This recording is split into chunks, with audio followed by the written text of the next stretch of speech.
Transformers é uma franquia gigante sobre uma guerra de alienígenas robôs do planeta Cybertron, e nessa guerra, Transformers acabam morrendo, e nos filmes não é diferente, com algumas mortes bem tristes de alguns personagens. Por isso então, o tema do vídeo de hoje é as mortes mais tristes dos filmes de Transformers, que fazem fãs chorarem até hoje. Depois da vinheta. Então, vamos rodar!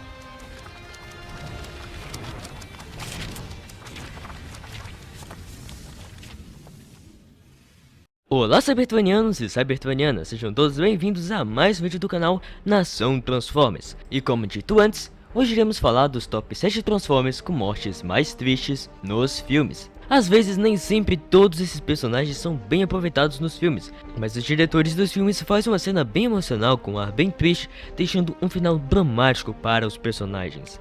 Então eu acho que fazer um vídeo sobre isso é interessante, e esse vídeo pode ter um ar meio triste, mas vai ser um baita vídeo legal, então já deixa o like para ajudar o canal e também se inscreva se for novo no canal, porque tem vários vídeos assim.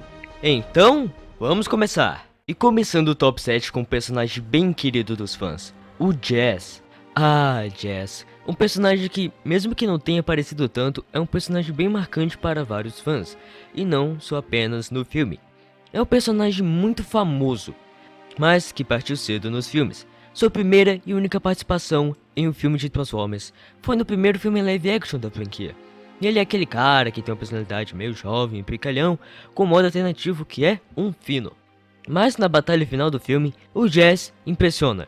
O Autobot, que é pequeno, quis enfrentar não só um Decepticon que é talvez mais do que o dobro do seu tamanho, mas o líder dos Decepticons, Megatron. Tão pequeno, mas com a coragem absurda. Esse é o Jazz. Mas de coragem, ele não tinha a mesma força, e o Megatron levou ele pro alto de uma torre, e em nenhum momento ele teve medo, e tentou enfrentar o Megatron falando: "Sua força é essa, Megatron?", dando tiro neles, mas o Megatron o reparte no meio e o joga no chão. A cena em si nem é tão triste quanto a de outros personagens, chega a ser lamentável, mas a cena se torna realmente triste pra mim no final do filme, quando o Red Chat aparece de cabeça para baixo, parecendo estar muito triste, e o Ironhide com a cara nada feliz, segurando o Jazz pelos braços, dizendo ao Optimus que ele e o Red Chat o tentaram consertar, mas não obtiveram sucesso. Infelizmente, é um personagem que foi cedo, e acho que poderia ter continuado vivo, mas eu também entendo a ideia de que queriam que um dos mocinhos morresse no filme. Nas HQs dos filmes de Transformers, é mostrado que o Jazz tem uma homenagem, e ele é colocado em uma carga e é jogado no mar, com todos os Autobots e humanos fazendo uma homenagem e despedida digna ao Jazz. O Jazz ele não teve sucesso lutando contra o Megatron, mas no jogo Transformers The Game, que é inspirado no primeiro filme de Transformers, o Jazz luta sozinho contra o Starscream e o Blackout, e ele ganha dos dois. Em sexto lugar, nós temos o Quill, que na verdade é o Wheeljack, que apareceu pela primeira vez em um filme em Transformers: O Lado Oculto da Lua. Ele também é um personagem que apareceu pouco, até bem menos que o Jazz, mas ele não é inútil no filme, pois ele é um cientista do grupo e ele ajuda os Autobots com armas e equipamentos, e até os humanos. Lembra da morte do Starscream? Então, aquele aparelho que o Sam usou foi o Quill que criou e entregou para o Sam, mas infelizmente ele morre cedo também. Não é um personagem muito amado pelos fãs no filme, muito talvez pelo visual que é inspirado no Albert Einstein e as pessoas acham feio. Mas eu acho que quase ninguém discorda como a sua cena de morte no filme é triste.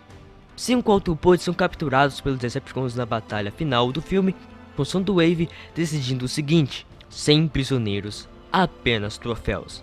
Então logo o Quill já sacou e diz pro Bumblebee que acha que eles vão matar eles. E o Barricade aparece atrás e carrega ele, enquanto ele vai dizendo: Entendemos, somos seus prisioneiros. Andando. Não dá pra gente conversar? Somos todos irmãos. E sem misericórdia nenhuma, um Decepticon atira nele e o Barricade dá outro tiro. Então, o Quill morre. O personagem em si nem é o tipo que te faz se importar muito com ele, mas a cena final do personagem é bem triste e bem dramática, como ele dizendo palavras como "somos todos irmãos", e essa cena continua triste com Bumblebee quase morrendo, e a trilha sonora dos filmes de Transformers, que são ótimas, também ajuda muito na cena. E uma curiosidade é que outro Autobot morreria no lugar do Quill, E sabem quem? O Dino Mirage, outro personagem querido dos fãs e que tem até cena conceitual de que ele morreria no filme. E no próprio filme, uma imagem da sua cabeça aparece na cena, com a marcação para onde o personagem estaria. E em quinto lugar, agora com Transformers: O Despertar das Feras lançado esse ano, temos a Airazor, que é uma Maximum e uma águia. Ela é uma personagem bem legal e ajuda os Autobots com bastante informação no filme, mas infelizmente ela morre. O que é uma pena, pois teria bastante potencial para ser aquela personagem que a gente se apega, mas teve um final bem triste. Enquanto os Autobots estão no Peru lutando contra os Terracons, os vilões do filme, Optimus Prime e o Scourge em uma ponte avançam em cima um do outro, mas a Airazor cospe fogo nessa ponte, acabando com a luta. O Scourge, talvez com raiva disso, atira na Airazor um aparelho com uma espécie de ferrugem e acerta ela. E então, a gente vai vendo que a Airazor não está bem e que essa ferrugem vai se espalhando nela, como se fosse a ferrugem cósmica.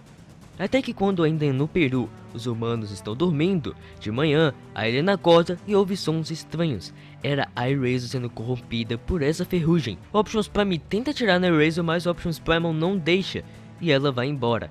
E lembrem bem dessa parte.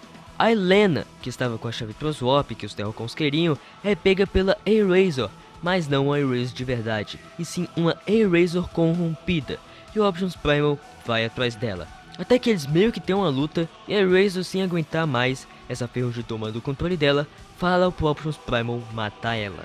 Então é uma cena bem tensa, sem escolha e angustiado, o Optimus Primal mata ela. Entendem isso? O Optimus Primal simplesmente pediu o Optimus Prime de dar um tiro na Airazor e possivelmente acabar com ela.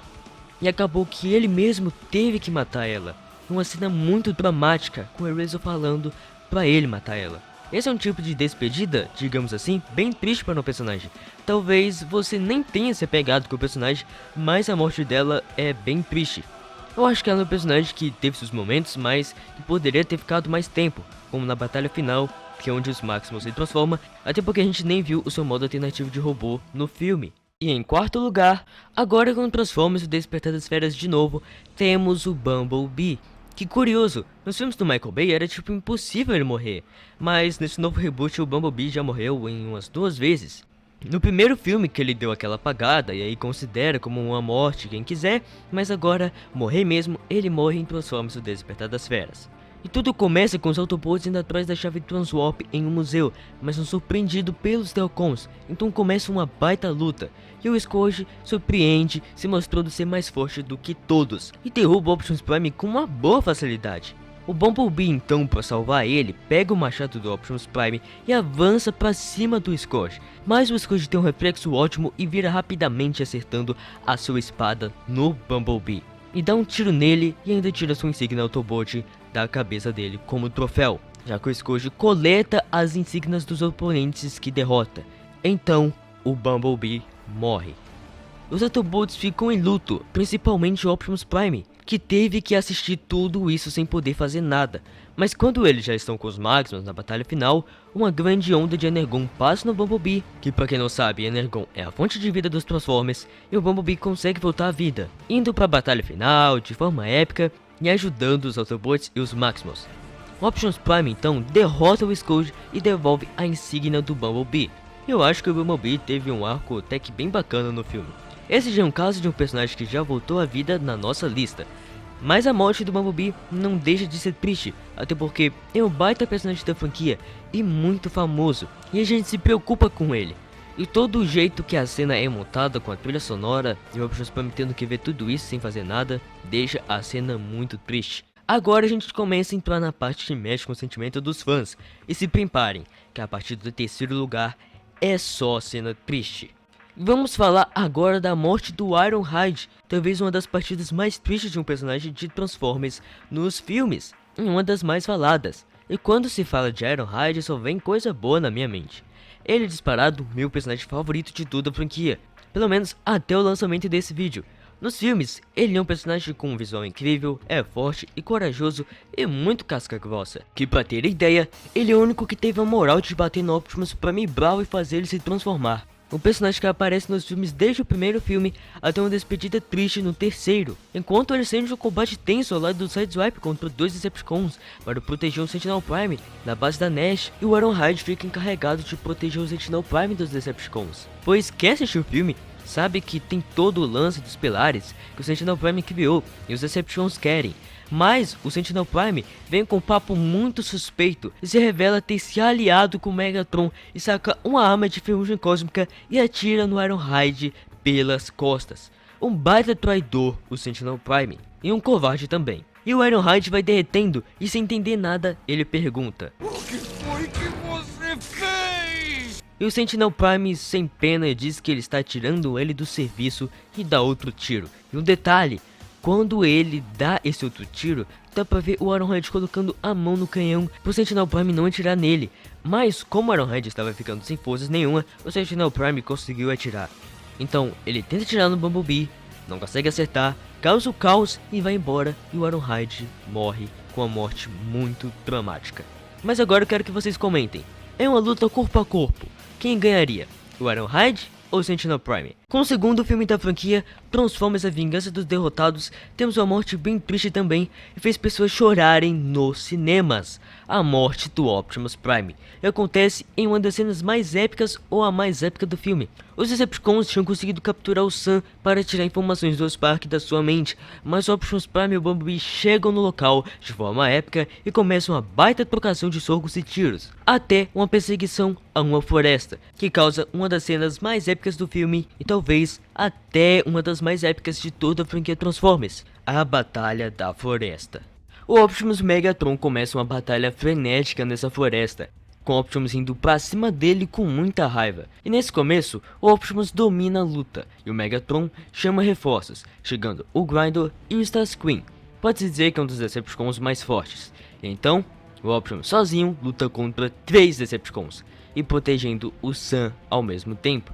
Ele vai bem, mas começa a apanhar e leva um tiro do Megatron que cai no chão, mas de forma épica ele levanta e volta pra luta, arrancando o braço do Starscream e dando socos humilhantes com o seu braço. Derrota o Grindor, que é talvez o dobro do seu tamanho, mas enquanto o Optimus procurava o Sam, o Megatron aparece atrás e enfia sua espada no Optimus de uma forma covarde, pode-se dizer, e ainda dá um tiro nele. E então, Optimus Prime cai no chão e as suas últimas palavras foram para o Sam correr. Então, ele morre protegendo o Sam. Mais tarde no filme, o Sam com a Matriz consegue reviver o Optimus e o Jetfire se sacrifica dando suas peças para ele. E aí o Optimus sai voando e vai enfrentar o Megatron e o Fallen. E ele acaba humilhando o Megatron e derrotando o Fallen. A morte do Optimus é bem triste. E como eu disse, há relatos de pessoas que choraram nos cinemas. Isso foi uma baita surpresa para quem assistiu o filme.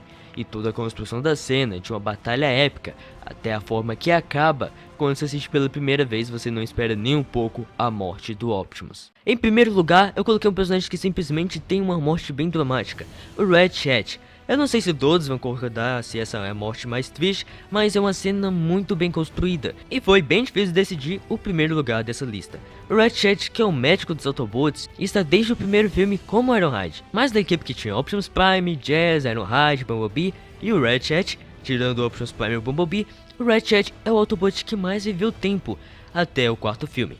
Transformers: A Era da Extinção, que após os eventos do terceiro filme, os Transformers estão sendo caçados pelos humanos por uma organização chamada Vento de Cemitério, que alia com um Transformers caçador de recompensa chamado Lockdown.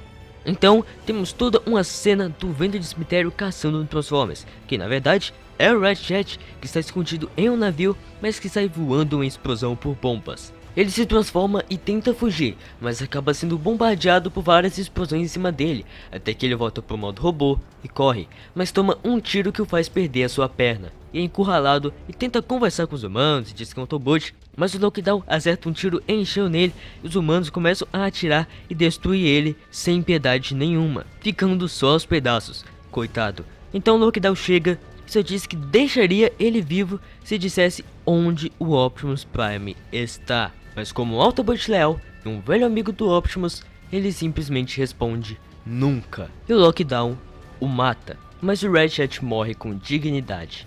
e depois ele é simplesmente mencionado por uma humana como Decepticon. E o Cade Yeager fica indignado com isso, enquanto também viu a cabeça dele sendo derretida, para criar outros Transformers controlados por humanos, já que esse também era um dos objetivos dos humanos e não só eliminar os Transformers da Terra. Lembram que eu falei que o Ratchet é um velho amigo do Optimus? Isso é verdade e ele tinha uma amizade, e quando o Optimus sabe da sua morte, o Optimus automaticamente fica bravo e dá um soco no poste e invade a KSI, que é uma empresa que constrói esses Transformers feitos por humanos. O Ratchet é um personagem que nunca teve uma grande relevância nos filmes, mas sempre esteve ali e aqui ajudando os Autobots. E quando chega na sua cena de morte, é uma cena bem dramática. Como todas dessa lista, a direção ajuda muito no sentimento de tristeza nessas cenas. E de todas dessa lista, eu acho que a cena do Ratchet tem um tom mais triste, digamos assim, e tem uma despedida muito dramática. Com um total de 7 personagens, essa é a lista das mortes de Transformers mais tristes dos filmes. Lembrando que você pode achar uma morte mais triste do que a outra, e é algo que eu imagino que outras pessoas podem achar. Mas eu tentei aqui pela lógica, como essas cenas são construídas, criar uma lista sobre isso, e acreditem, eu tive dificuldade para criar essa lista e saber a posição de cada um, pois todas essas mortes são tristes. Mas comentei aí, na opinião de vocês, qual é a morte mais triste dos filmes de Transformers? Não deixem de comentar e vamos trocar aquela conversa nos comentários. Mas então, esse foi o vídeo de hoje, meus amigos. Espero que tenham gostado do vídeo. Se gostaram, deixe o like e se inscrevam no canal e ative o sininho das notificações para não perder nenhum vídeo novo do canal e saber absolutamente tudo sobre Transformers. Então foi isso, meus amigos, e lembre-se, você é mais do que os olhos podem ver e você é especial. Jesus te ama.